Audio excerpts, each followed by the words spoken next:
जैसे ये दास प्रारंभ में इन अन्य पंथों वालों को कहा करता था, जो भी आ जाता था संपर्क में सत्संग सुनने, कि भाई आपका नाम गलत है, आपका गुरु पूरा नहीं है, आपकी साधना गलत है। ये राधा स्वामी, धन धन सतगुरु, जय गुरुदेव वाले और ये तो सारे निरंकारी वाले ये आते थे जो सुनकर सत्संग है।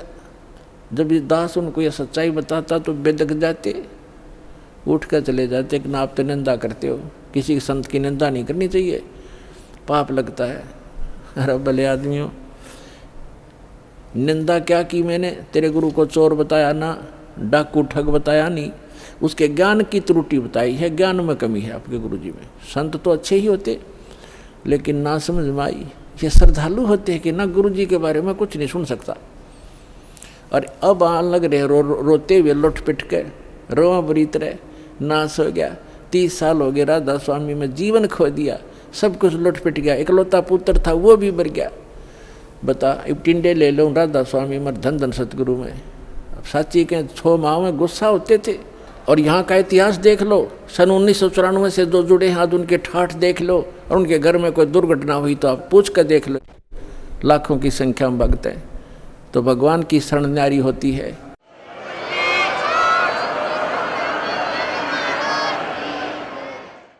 एक भगत से उसके सुख पूछने लग जाना, आपका दिमाग फेल हो जाएगा और उसके मुंह का थूक सूख जाएगा, पर उसके गुण भगवान के वो बताने से बंद नहीं होगा आपको, जिसने 5-4 वर्ष से भी नाम ले रखा है। ये समर्थ है, पूर्ण परमात्मा है। इसलिए दास ये रे हो रहा आपके लिए कि किसी प्रकार आपके समझ में आ जा, कबीर इज गॉड। दास का काम पूरा हो, फिर तापा डूंडा पाट जाएगा, पर विश्व में एक ही रस हो जाएगा कुछ दिनों में। तो रानी क्या कह रही है? परमात्मा ने बताना शुरू किया, बेटा आप विष्णु की पूजा करती हो, विष्णु जी की। कहाँ जाओगे? बता आपके गुरु ने। जी स्वर्ग में जाऊंगी। स्वर्ग में कितने दिन रहोगे? अब सत्संग सुनकर थोड़ा बहुत ज्ञान हो ही जाता है। कहती है जी वो तो जितना पुण्य होंगे, पुण्य अपने पुण्य धर्म होंगे, मेरे पुण्य होंगे, उतने दिन वहाँ रहूँगी। फिर कहाँ जाएगी? पता नहीं, वह मैं बताऊँ कहाँ जाएगी। तो गद्दी बनेगी फिर अगले दिन में। अब यह बात उसका उत्तर नहीं गला। परमात्मा ने बताया जो साधना आप कर रही हो, पुण्य कर रहे हो, दान कर रहे हो, ठीक है, रानी भी बन जाएगी और स्वर्ग भी चली जाएगी, फिर पशु योनि में भी कंपलसरी जाएगी। और ये आपके विष्णु जी भी नासवान, आपके शंकर जी भी नासवान, आपके ब्रह्मा जी भी नासवान। तो कहते हैं थर पकड़ थर होई। अमर की साधना करने से अमर पुरुष की तो अमर हो सकते हो। तुम नासवानों की भक्ति करके और सथाई होने की चेष्टा कुचेष्टा करती हो। अब वो रानी कहने लगी, मुंह बना लिया रानी ने, इंदुमती ने, कि महाराज जी ये संत है ना, ये एक दूसरे की निंदा कराया करें, और मेरे गुरु जी के बारे में देखो आप कुछ ना कहिए, जो मेरे लिए तो भगवान है। परमात्मा बोले, बेटा अगर गधे ने कोई गाय को है और गधी को कोई ये बताओ ये गधी है गाय नहीं है बेटी, और वो नौका तो मेरी गाय को गधी क्यों बताता है, तो दुख नहीं मान्या करते। तो उसकी जांच करे सचमुच क्यों कहा इसने ऐसी कड़वी बात, लेकिन वो नहीं मानी है। अपने आत्माओं, अपने बच्चों तक पहुंचने के लिए परमात्मा ने कितना प्रयत्न करना पड़ता है। इन काल के दूतों ने ऐसा उलझा दिया। अब परमात्मा ने बहुत कोशिश की कि बेटा मैं तेरे हित की बात कह रहा हूँ, मैं तेरे गुरु जी को चोर नहीं कहता, गुंडा डाकू नहीं कहता, उनको ज्ञान नहीं है। वो विष्णु जी को समर्थ शक्ति बताते हैं, विष्णु जी खुद नासवान है, तो आपकी रक्षा कैसे करेगा वो? शिव जी को आप भगवान मानते हो। परमात्मा ने बताया कि जिस समय भस्मागिरी नाम का एक संत भगवान तेरे शंकर जी के सामने ऊपर ने पैर नीचे ने सिर करके 12 वर्ष तपस्या की। आपने पढ़ा होगा पुराण में, कहाँ जी पढ़ रखा है, सुना है, पढ़ा भी है। और जब भस्मकंडा शिव से मांग लिया और भगवान शिव को मारने की चेष्टा करने लगा वो भस्मासुर, तो भगवान शिव जी ने क्या किया? भाग्य थे ना वो, तो वो अविनाशी हैं, जिनको तो अविनाशी मान रही, उनसे तू रक्षा की बाट देखे, सुरक्षा वो आप सुरक्षित नहीं। अब बात सारी साची, पर गुरु जी के बारे में सुनना कति पसंद नहीं। वो पिछला रंग चढ़ रहा है कसूता, तब परमात्मा ने कहा बेटा मान से मत मान। देखो मैं वैसे अपने आप को भगवान कहें तो कोई ना कतिये ना मानने दिन जनता। परमात्मा ने कहा कि जिस भगवान की मैं भक्ति बताता हूँ वो अजरो अमर है, उसकी भक्ति करने से आपकी आयु भी बढ़ जाएगी जो मंत्र मैं दूंगा, और जो मंत्र आप जाप करते हो इससे आपकी उम्र ना बढ़ सकती ना घट सकती, और हम जो मंत्र देंगे उससे आपकी जितनी आयु आप चाहोगे वो बढ़ जाएगी। तो वो फिर भी ये कहती है जी इस तरह की बातें तो ये संत आपस में खूब जानते हैं, मुझे तो अपना गुरु बिल्कुल मेरे हृदय में समा रहे हैं। तो परमात्मा ने कहा ठीक है बेटा, साच कहूँ जग माने नहीं और झूठ कही ना जाई हो, और ब्रह्मा विष्णु शिव जी दुखिया जिन ये राह चलाई हो। तो परमात्मा ने कहा कि ठीक है बेटी मैं चला, मान चाहे मत मान, मेरा फर्ज था तेरे को सच्ची बात बताने का।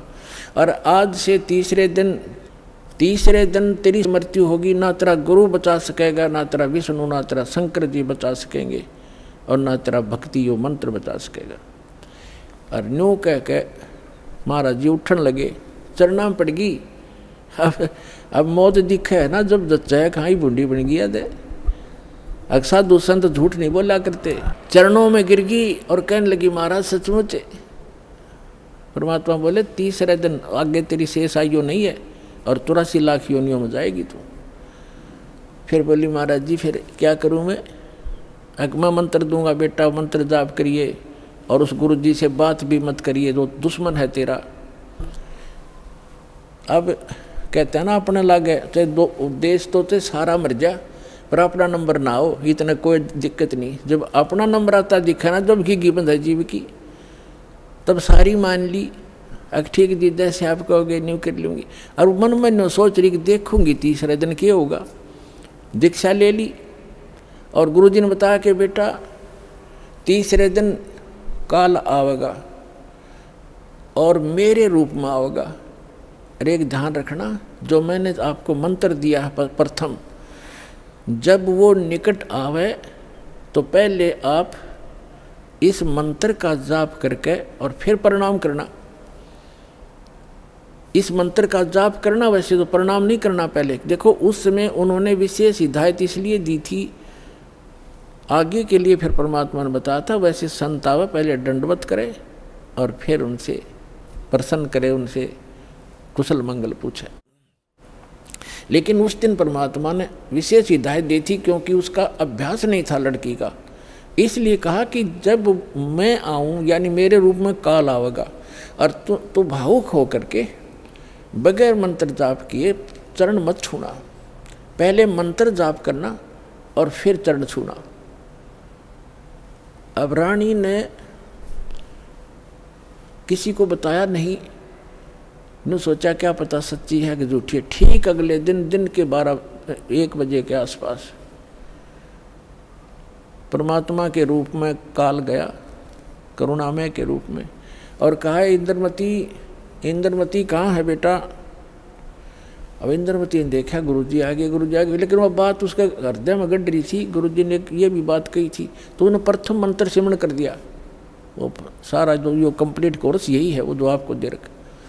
उसके प्रथम मंत्र के प्रथम नाम से ही एकदम उसका स्वरूप बदल गया और ऐसी विकराल चेहरा, लंबे दांत और मोटी मोटी आंख, बेहुद्दी सी विकराल सी शरीर दिखाई दिया।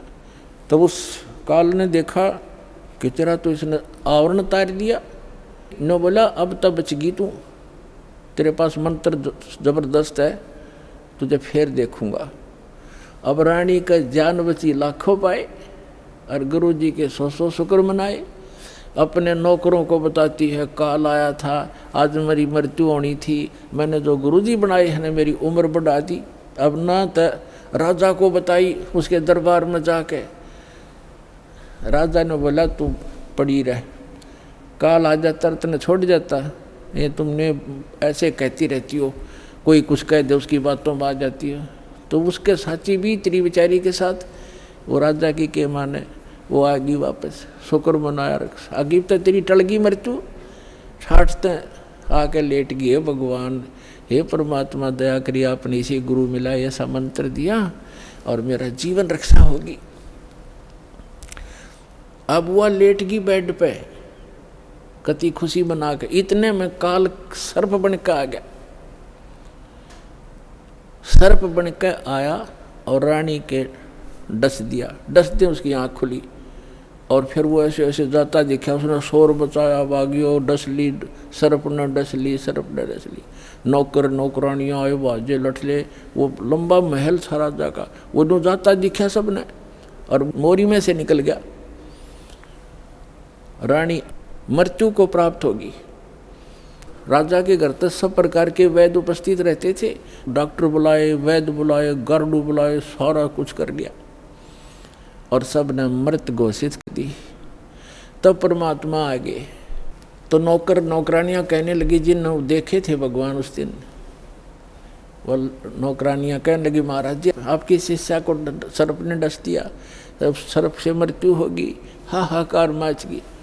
तो परमात्मा ने एक बहाना सा करा, मंत्र शब्द बुझाया और कहा, उठ बेटी, 1 सेकंड में रानी खड़ी होगी। बोलो सतगुरुदेव।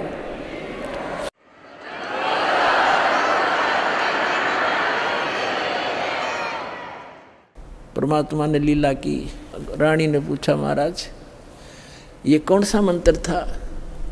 परमात्मा ने कहा, बेटा बिरोली मंत्र है। बिरोली मंत्र क्या? कि राम नाम जप बिरोली, गुरु की शरण में रह बिरोली। वो तो एक बहाना बनाया था कि इस बालक को बढ़ा दूं, लेकिन वो तो समझ सकती है मंत्र की क्या आवश्यकता उसको। अब रानी की खुशी का ठिकाना नहीं रहा और राजा का भी दचगी, गार्डू भी फेल, वैद्य भी फेल। इतना जरूर मान लिया संत ठीक है, लेकिन राजा की बुद्धि 7वें आसमान पर होती है। पुण्यकर्मी प्राणी होते हुए भी वो दुर्भागी होता है जो भक्ति नहीं करता, और रानी होते हुए या राजा होते हुए जो भक्ति करते हैं, सत साधना करते हैं, चाहे कैसे भी कर रहा है। परमात्मा कहते हैं, चाहे कोई भक्ति करे कपट की और उसको भी अपनाऊं और श्याम दाम दंड भेद से ती फिर सिद्ध मार्ग लाऊं। अब देखो, परमात्मा काल को आने भी नहीं देता, इसलिए आने दिया रानी का जच्चा ना हो या बात। संत जो साची कह गया, परमात्मा ये समझ रहे थे कि या फिर छोड़ दे हो गुरु, दूसरा गुरु आते ही उसके भी चरण छुआ और उसकी भी आरती तारा हो। और पुण्यात्मा, गुरु को तजे भजे जो आना, अर्ता पशुआ को फोकट ज्ञाना। परम संत ने छोड़कर फिर वो नकलियाँ फिर भी आस्था जिसकी है तो वो फोकट ज्ञान है, उसके पास भक्ति है, वो श्रद्धा नहीं बनी उसकी।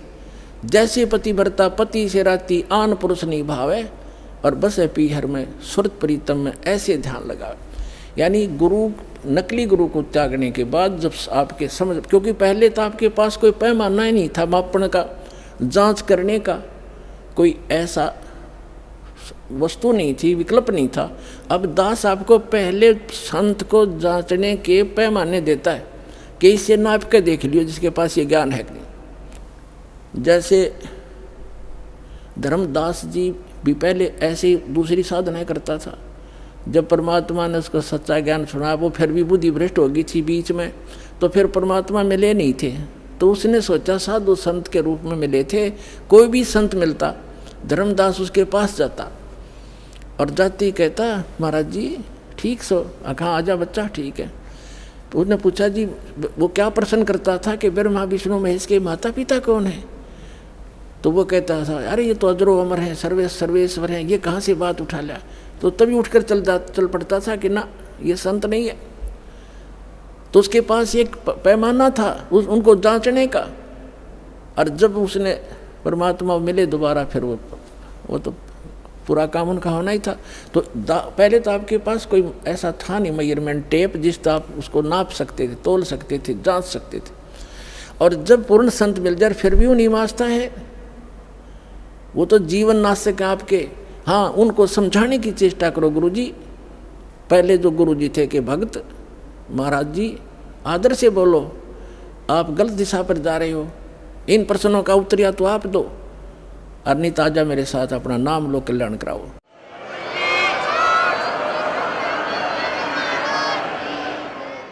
इतना यारी है उनके साथ, उससे आगे दोस्ती मत रखना। तो परमात्मा ने ये सोचा था कि यदि मैं अब इस काल को नहीं आने देते किसी रूप में, उस घर में झांक भी नहीं सकता काल, तो दाता ने इसलिए छोड़ा था कि वो अपना कर लेगा काम, और इस बेटी का भी यकीन हो जाएगा, नया जीवन फिर नाश कर देगी, बीच में डूब देगी सारी कहानी ने।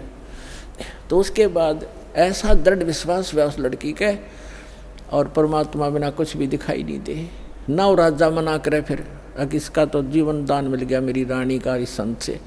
तो परमात्मा आते जाते रहे घर पे, ज्ञान सुनाते, भोजन करके उसको उद्धार करते, उसका धर्म बनवाते। तो एक दिन रानी ने कहा कि महाराज मेरे पति को भी समझा दो। अच्छा बेटा बुला ले उसको। राजा बुला लिया।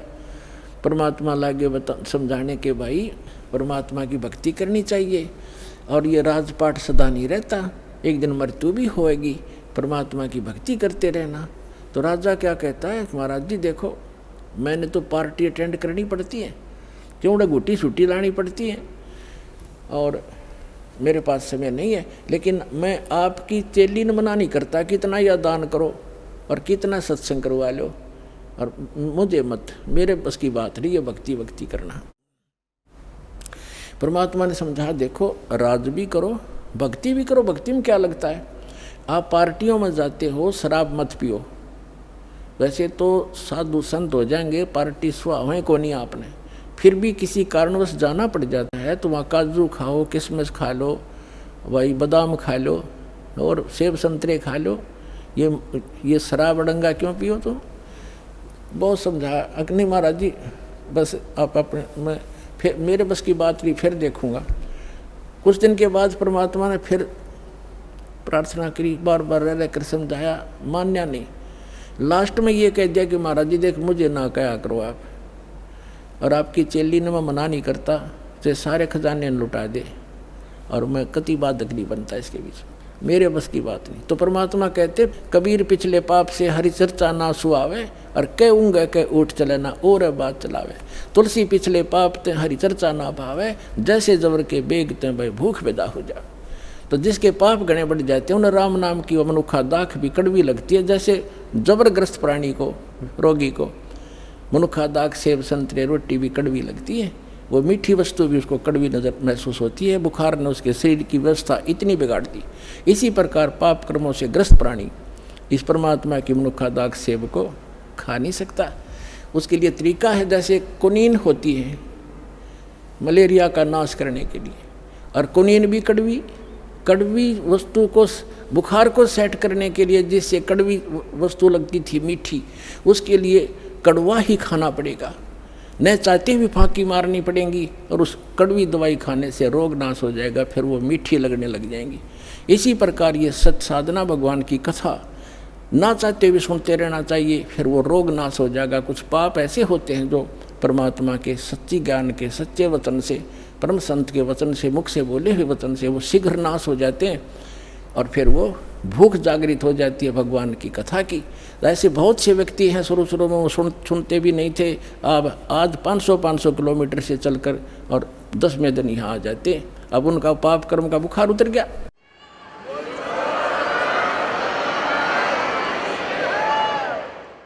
अब परमात्मा ने कहा था कि बेटी आज तू 40 वर्ष की थी जब तेरी डेथ होनी थी। उसने कहा जी हाँ बिल्कुल ठीक 40 वर्ष की थी जिस दिन मेरे को सांप लड़ा, और अब मैं चाहूँगा जब मरेगी तू, काल नहीं मार सकता तुझे। अब वो रानी होगी 80-82 वर्ष की। तब परमात्मा ने कहा, वो 1-2 बार उसने खुद भी कहा महाराज अब मुझे तो भेज दो सतलोक, सारा काम हो लिया। परमात्मा बोले बेटी देख ले कोई पोता पोती में आस्था तो नहीं है, त्रिकार कोठी में, घोड़े कोठी में दैया आस्था रहेगी ना ऊपर, यहाँ तो तू फॉर्मलिटी करेगी, और ऊपर जाकर तो कति तेरी बार दिखाई देगी शीशे की तरह, फिर वो वापस पटकनी पड़ेगी। मैंने अगना जी आप तो अंतर्यामी हो, मेरा कोई मन में नहीं है, सब मैं तो कति फारिग हो रही हूँ, आपने ज्ञान ऐसा दे दिया, मृत्यु तो होनी ही है, चलते हाथ पाँव हो जाओ और अच्छा है। तो जब वो 80-82 वर्ष की होगी, 85 वर्ष की, तब परमात्मा ने कहा कि ले चल इंद्रमती सतलोक चलते। अब चलो जी, अब परमात्मा अकेले आए थे और किसी को नहीं दिखाई दे रहे थे, और इंदुमती को दिख रहे थे, वो चलेगी। औरों के देखने लगे, रानी मर गई, क्या हो गया, पे रानी हार्ट फेल हो गया, कुछ भी कहते रहो, वह गई अपन, उसको पता भी नहीं तो मरी है। तो मान सरोवर है ऊपर एक, यहाँ पर मान सरोवर है। उस मान सरोवर पर जाकर कुछ दिन के लिए इस जीव को वहाँ रखा जाता है। वहाँ रखने के बाद फिर इसकी भावना देखी जाती है, ये अभी कितनी और कमज़ोर है। तो वहाँ जब मान सरोवर पर जा लिए, उसमें स्नान कराया जाता है। कुछ आवरण जो गंध है हमारे आत्मा के मैल, वहाँ परमात्मा के मंत्रित जल से भी ठीक होते हैं। तो बाहर आकर बैठ गई रानी स्नान करके, और परमात्मा ने पूछा, बेटा अब फिर देख ले, कोई आस्था तेरे नीचे के लोक में तो नहीं किसी की, तेरी संपत्ति में।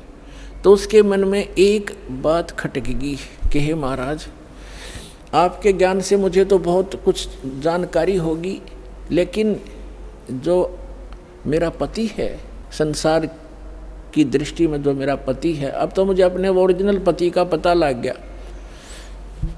परम अक्षर ब्रह्म वो हमारा पति है, लेकिन शरीर का जो पति है वो बहुत बड़ी आदमी था, लेकिन उसकी नालायकी है मालिक, उसने भजन नहीं किया।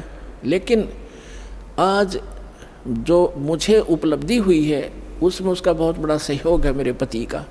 उसने मुझे मना नहीं किया, यदि वो मुझे मना करता तो पत्नी तो अपने पति के विवश होती हैं, वो आपको भी प्रवेश नहीं करने देता समर्थ था, और मुझे भी भक्ति से वंचित करा देता।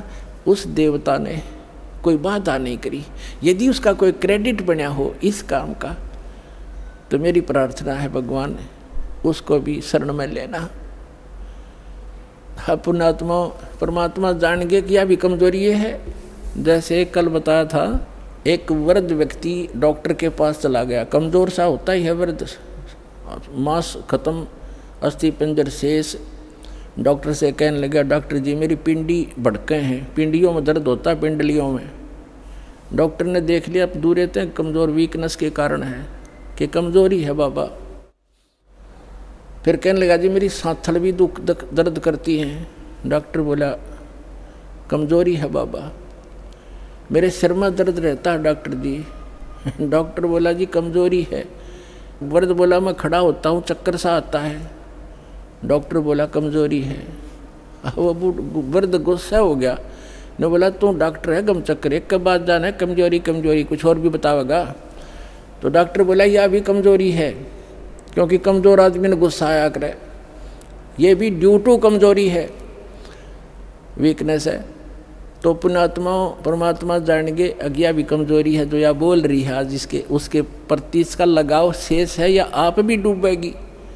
तब कहा, बेटा तू यहाँ रुक कुछ दिन। अब राजा 90 वर्ष का हो गया था, अट्टा कट्टा शरीर, अच्छे खावे खादू, लावे घुटी, किसमस बादाम और लाल चेहरा। अब ने सोचा था 100-125 वर्ष तो जिया ही करें नो खूब।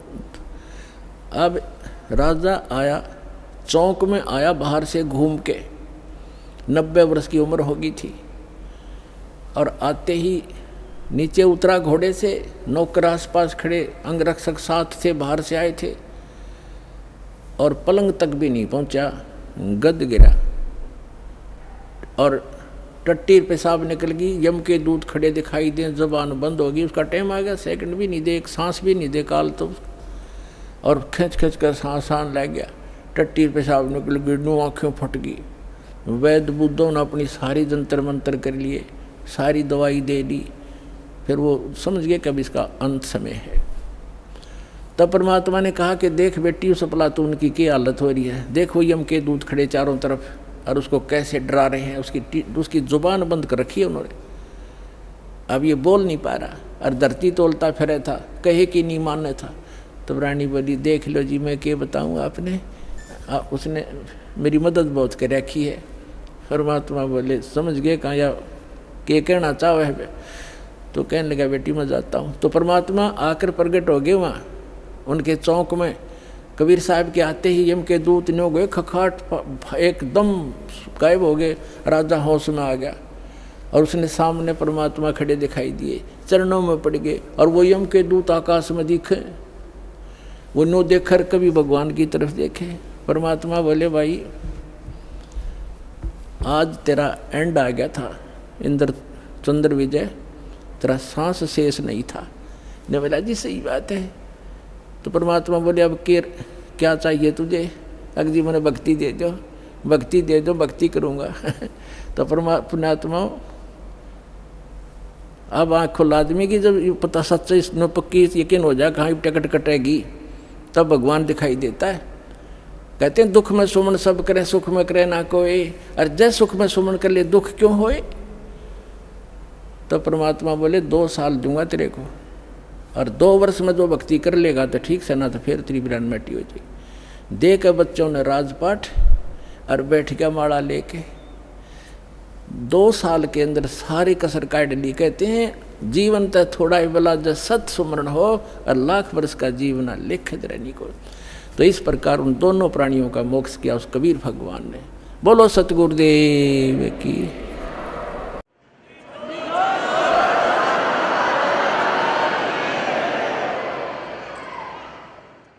तो कबीर साहब कहते हैं भक्ति बीज होए जो हंसा, और तारों ताश के 71 वंशा। आपकी 101 पीढ़ी पार करेगा भगवान, ये सत्कर मान लियो, लगे रहना आखिरी सांस तक। बोलो सतगुरुदेव।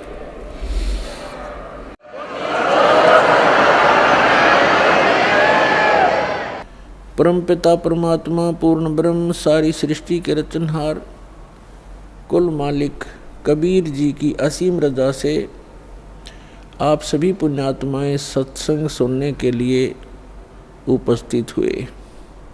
सौभाग्य आपका, आप जी सतलोक आश्रम बरवाला जिला हिसार हरियाणा के अंदर आप उपस्थित हुए। कोटि कोटि जन्मों के शुभ संस्कार जिस पुण्य आत्मा के उदय होते हैं, वही पुण्यकर्मी प्राणी सतलोक आश्रम बरवाला जिला हिसार से जुड़ते हैं। उन पुण्यात्माओं के पूर्व संस्कारों की गिनती नहीं हो सकती। परमेश्वर कबीर जी हम सभी आत्माओं को यथार्थ ज्ञान कराने के लिए आते हैं, और वो ज्ञान वो अपने मुख कमल से स्वयं बोलते हैं। उसको श्रीमद् भगवत गीता अध्याय नंबर 4 के श्लोक नंबर 32 में कहा है कि सच्चिदानंद घन ब्रह्म की वाणी में ब्रह्मण मुखे। ब्रह्मण मुखे का अर्थ है सच्चिदानंद घन ब्रह्म की वाणी में धार्मिक अनुष्ठानों की जानकारी विस्तार से कही गई है, और उस अमर वाणी को, तत्व ज्ञान को जानने के पश्चात प्राणी पूर्ण रूप से मोक्ष प्राप्ति कर लेता है। चौथे अध्याय के 34वें श्लोक में बताया है कि उस तत्व ज्ञान को जो सच्चिदानंद घन ब्रह्म अर्थात परम अक्षर ब्रह्म पूर्ण परमात्मा सत्य पुरुष स्वयं आकर के अपने मुख कमल से जो ज्ञान देता है वो तत्व ज्ञान है। उस तत्व ज्ञान को तू तत्वदर्शी संतों के पास जाकर समझ, उनको दंडवत प्रणाम करने से और निष्कपट भाव से सरलता से प्रसन्न करने से वो तत्वदर्शी संत तुझे उस तत्व ज्ञान का उपदेश करेंगे। इससे एक बात तो ये सिद्ध हो गई है कि गीता ज्ञानदाता ये सच्चिदानंद घन ब्रह्म नहीं है, ये परम अक्षर ब्रह्म नहीं है, ये कंप्लीट गॉड नहीं है। और दूसरी बात ये सिद्ध हो गई है कि गीता जी का ज्ञान इनकम्प्लीट है, ये कंप्लीट नहीं है। क्योंकि गीता ज्ञानदाता स्वयं कहता है कि कोई तत्व ज्ञान है और वो गीता से हटकर है। यदि गीता के अंदर ही वो ज्ञान होता तो वो बोल देता कि गीता अध्याय नंबर फलाने में आप उस ज्ञान को पढ़ो, वो तत्व ज्ञान है। उसने स्पष्ट किया गीता ज्ञानदाता ने कि कोई और ज्ञान है जो गीता का ज्ञान मैं दे रहा हूँ उसे हटकर है, और वो कंप्लीट ज्ञान है, कंप्लीट स्पिरिचुअल नॉलेज है। और तीसरा कंसेप्ट ये क्लियर हो गया कि गीता ज्ञानदाता भी उस तत्व ज्ञान से परिचित नहीं है, इसलिए उसने तत्वदर्शी संतों के पास जाकर तत्व ज्ञान को समझने के लिए अर्जुन को कहा है। तो वो तत्वदर्शी संत पुण्यात्माओं, ये दास है रामपाल दास, वो तत्वदर्शी संत है जिस ज्ञान का श्री ब्रह्मा, श्री विष्णु, श्री शिव जी को ज्ञान नहीं, देवी को ज्ञान नहीं, गीता ज्ञानदाता इस सर्वपुरुष ब्रह्म को ज्ञान नहीं। वो ज्ञान परमेश्वर ने अपनी अमृत वाणी में, कबीर वाणी में लिखा हुआ है, और कबीर पंथी भी उस ज्ञान को समझ नहीं सके। सच्चिदानंद घन ब्रह्म की वाणी सूक्ष्म वेद कहलाता है। वो सूक्ष्म वेद को जो कबीर पंथी कहलाते हैं वो भी नहीं समझ सके, क्योंकि वेदों का समझना ये जनसाधारण की सतर की बात नहीं है। गुरु बिन काहू न पाया ज्ञान, जो थोथा भुस छड़े मूड किसान। गुरु बिन वेद पढ़े जो प्राणी, समझे न सार रह अज्ञानी। क्योंकि गुरु के बिना वेदों को समझा नहीं जा सकता, और गुरु के बिना जो वेद पढ़ते हैं उनको निष्कर्ष पता लगता नहीं, सारांश से परिचित नहीं हो पाते। इसलिए उनका प्रयत्न ऐसा है जैसे कोई मूढ़ किसान भूस को कूट कर उससे कनक प्राप्ति का प्रयत्न कर रहा हो। जैसे धान की पराली पड़ी हो कहीं पर, और उस पराली को कोई कूट रहा हो, और उससे कोई पूछे क्या कर रहा है, कि धान निकाल रहा हूं, तो उसका व्यर्थ प्रयत्न है। वो बुद्धिमान व्यक्ति नहीं है, या तो शराब के नशे में या कति मेंटल है। तो इसी प्रकार बताया है कि वेदों का गुरु के बिना पढ़ना, ये नकली गुरुओं से भी वेद नहीं पढ़े जा सकते। आज तक के जितने ऋषि महर्षि हुए ये सारे नकली गुरु थे, ये गुरु नहीं थे। इनको अध्यात्म ज्ञान शून्य था इनका। गुरु स्वयं परमात्मा आते हैं। तुम साहेब तुम संत हो, तुम सतगुरु तुम हंस,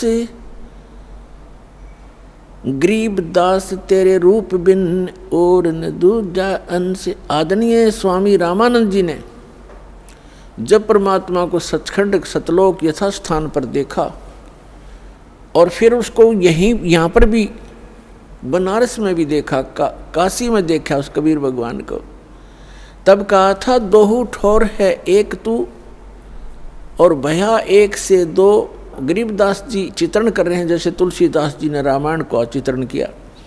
गरीबदास हम कारणे तुम आए हो मगजो। रामानंद जी कह रहे हैं कि हमारे लिए आप सतलोक से चलकर आए हो, दोनों ठोड़ आप ही हो, ऊपर भी सतलोक में सचखंड में भी आप हो और यहाँ भी आप ही हैं। दोहू ठोर है एक तू, भया एक से दो। गरीबदास हम कारणे तुम आए हो मगजो। तुम साहेब तुम संत हो, तुम ही भगवान हो, परमेश्वर हो, और तुम ही वास्तव में संत हो जो संत के अंदर गुण होते।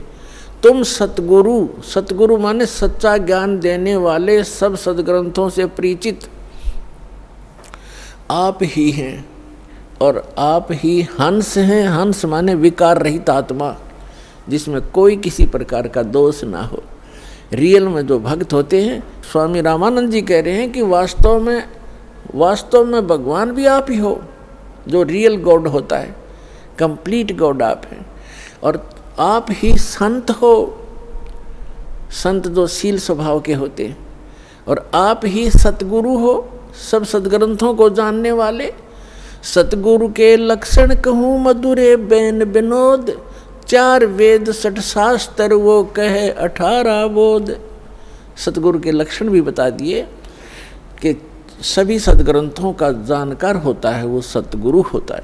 तो उन सब सदग्रंथों का ज्ञान परमेश्वर ने स्वयं सतगुरु रूप में आकर के 600 वर्ष पहले कबीर वाणी में, सच्चिदानंद घन ब्रह्म की वाणी में बोला।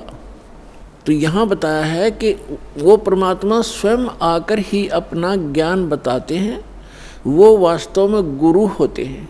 और उनके द्वारा बोली गई अमृतवाणी लिपिबद्ध की जाती है, वो सूक्ष्म वेद है, सच्चिदानंद गणब्रह्म की वाणी है, वो कबीर वाणी है। उस सूक्ष्म वेद को कबीरपंथी नहीं समझ सके। अन्य समाज तो कोसों दूर है उनके विधान और परमात्मा के ज्ञान से, लेकिन जो कबीरपंथी कहलाते थे ये नकली हैं सारे, क्योंकि इनके पास कबीर साहब का यथार्थ ज्ञान नहीं, इनके पास यथार्थ भक्ति विधि नहीं। तो इसलिए उसके पश्चात परमात्मा स्वयं फिर अन्य महापुरुषों को भी मिले अपना साक्षी बनाने के लिए कि कबीर इज गॉड। पुण्यात्माओं, परमात्मा का जो ज्ञान है परमात्मा ही करा सकता है। जीव अपनी शक्ति बल से या अपने अभ्यास प्रयत्न से परमात्मा को नहीं जान सकता।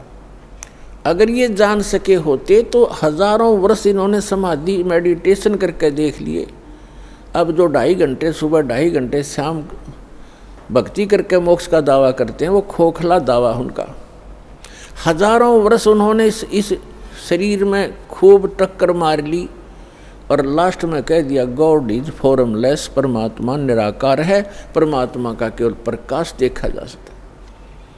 तो परमात्मा नहीं देख सके वह, परमात्मा का जो प्रकाश देखा है, तो परमात्मा बिना प्रकाश होगा किसका? वो तो ऐसा है जैसे ये शरीर है हमारा, ये ऐसा है जैसे किसी सरोवर तालाब के साथ में कोई मकान बना हो, कोई महल बना हो, और उस सूर्य का प्रकाश उस सरोवर के जल से रिफ्लेक्ट होकर, प्रतिबिंब होकर के, और उस मकान की किसी छत पर लग रहा हो, तो वहाँ उसका प्रकाश तो सूर्य का है, लेकिन वो सूर्य नहीं है। और कोई ये कहे ये प्रकाश तो सूर्य का है जो घर में हम देख रहे हैं, लेकिन सूर्य निराकार है, तो क्या वो बुद्धिमान व्यक्ति हो सकते? तो इस शरीर रूपी महल में उस परमात्मा का रिफ्लेक्टेड यानी प्रतिबिंब का जो बना हुआ प्रकाश है, प्रतिबिंब देखते हैं ये लोग। और लास्ट में इन्होंने यही मान लिया कि परमात्मा निराकार है, परमात्मा का केवल प्रकाश देखा जा सकता है त्रिकुटी में या जहाँ भी वो ध्यान का व्यर्थ प्रयत्न करते हैं। तो प्रकाश, परमात्मा बिना प्रकाश किसका हो गया वो? तो परमात्मा निराकार कैसे है? जब उसका प्रकाश आपने देखा तो है कहीं वो? तो सूर्य को निराकार बताने वाले और सूर्य का प्रकाश देखने का दावा करने वाले वो बुद्धिहीन प्राणी है। यही यथास्थिति समझ लेना। इन अज्ञानी ऋषि महर्षि और आज तक के जितने परमात्मा से अपरिचित संत हैं, उन्होंने यही थ्योरी बताई है, चाहे वो राधा स्वामी पंथ से संबंधित हैं, चाहे वो धन सतगुरु पंथ से, चाहे जय गुरुदेव पंथ से, और चाहे कोई अन्य जितने भी आज तक संत ऋषि महर्षि आप जिससे भी विचार सुनोगे, परमात्मा निराकार है। और जो निराकार और साकार दोनों स्थिति बताते हैं वो कति अनजान है। वो कहते हैं परमात्मा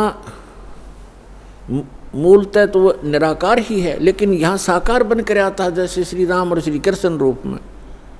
कोई बात हुई? फिर निराकार साकार अलग कैसे हो गया? तो साकार मानो या निराकार मानो उसको, तो दोनों स्थिति नहीं होती किसी वस्तु की। कोई नहीं होगा अंधा भी है और दिखे भी है, ये दोनों बात थोड़ी हो सकती है कि अंधा है तो अंधा ही है, उसको दिखता नहीं फिर, और दिखता है फिर अंधा कैसे? निराकार है तो साकार कैसे? वो साकार है तो निराकार कैसे? तो जिन महापुरुषों को परमात्मा स्वयं मिले अपने प्रयत्न से, पुण्यात्माओं, आज तक किसी ने भगवान को पाया नहीं। राज्य भी त्याग दिया, परिवार भी त्याग दिया, जंगल में वन में जाकर के गुफाओं में भी रह लिए, धूने लगाकर प्रयत्न किए, चारों तरफ आग बाल कर,